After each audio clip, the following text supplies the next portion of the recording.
Well, here we are again. This time we're beginning Chapter 7 in our books, still in Unit 3, but we're going to work with Exercise 7-1, Question 1 in this particular video. We're going to talk about portion, rate, and base, and this is where we introduce to you the pyramid that will let you see formulas that we're going to use to cost out various things that we need in the kitchen.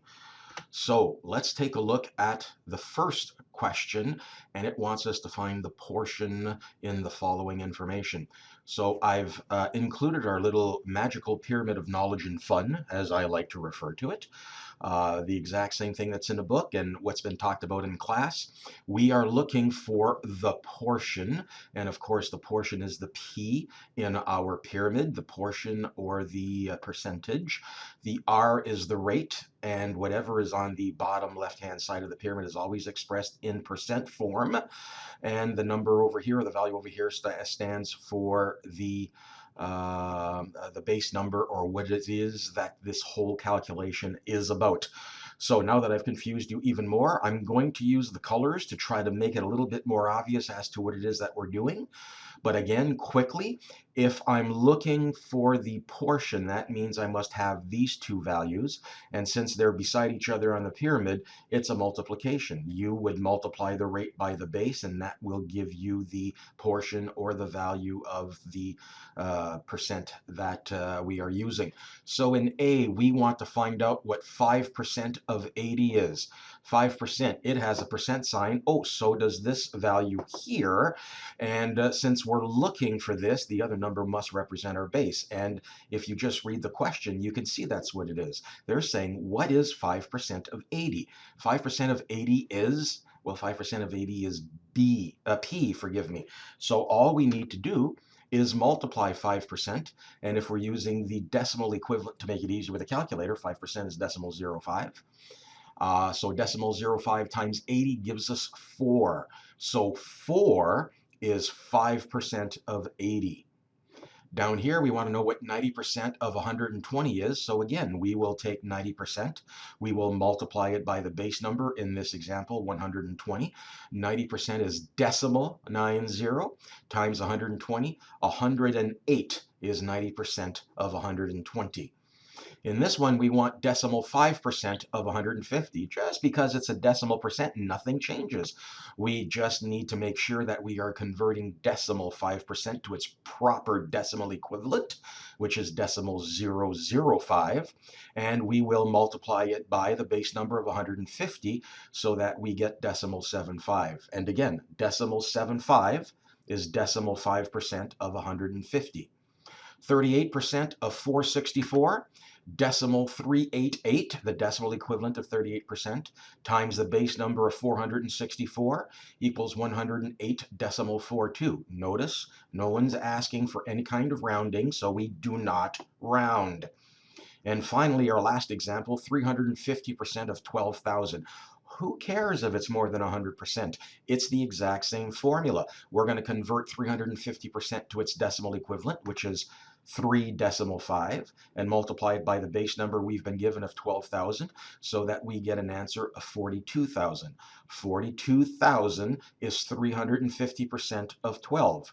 In other words, 42,000 is 3.5 times bigger than 12,000.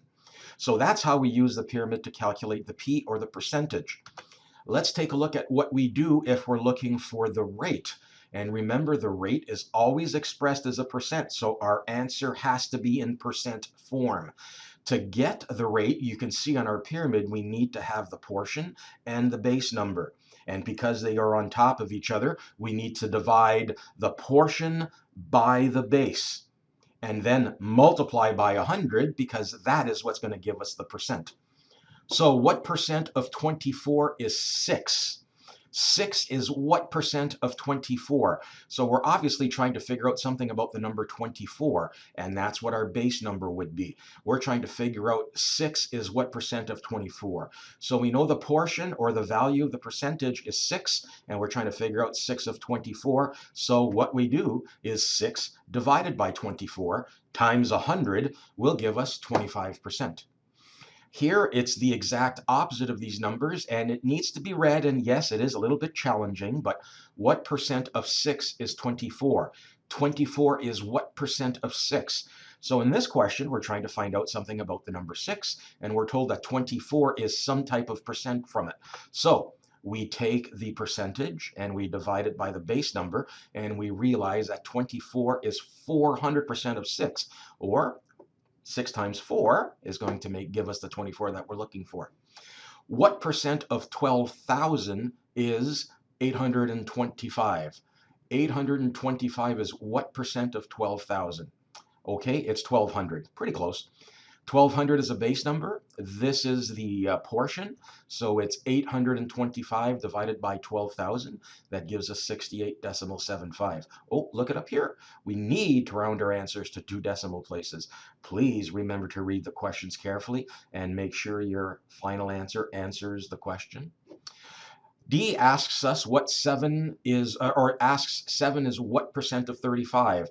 So it's written in a different way, but again, if you read it carefully and use a little common sense, we are trying to figure out 7 is what percent of 35. In other words, this is a number that we're working with, our base number.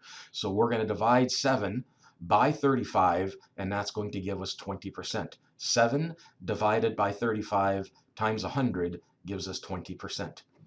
35 is what percent of 7? Again, we've reversed the numbers, but it's exactly the same thing.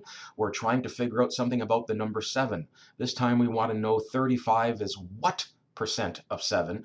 So we are going to take 35, our base number, and divide it by 7 times 100 and give us 500%. And finally, 1,000 is what percent of 1,500? Again, if you can spot the base number and the portion number, 1,000 divided by 1,500 will give us, rounded to 2 decimals, 66.67%. So don't forget 1,000 divided by 1,500. You multiply all of those by 100, because if you only do a division, you only get a decimal. You want to multiply by 100 whenever you do one of these. And then finally, the last way to look at this pyramid is to get the base number. So for that, we need to know the portion and the rate. And since the rate is always expressed as a percent, the number in our information with a percent sign will go right here, leaving the other number to be the portion part of it.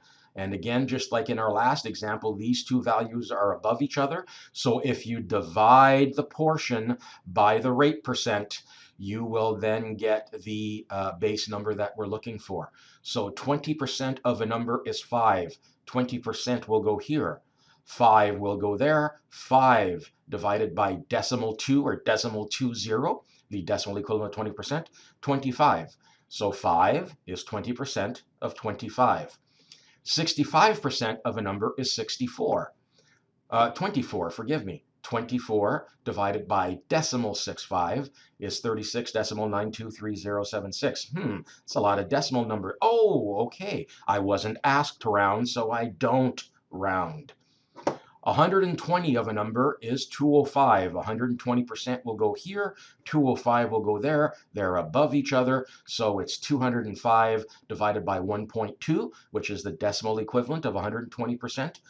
And when you divide those two, you get 70.83333 infinite.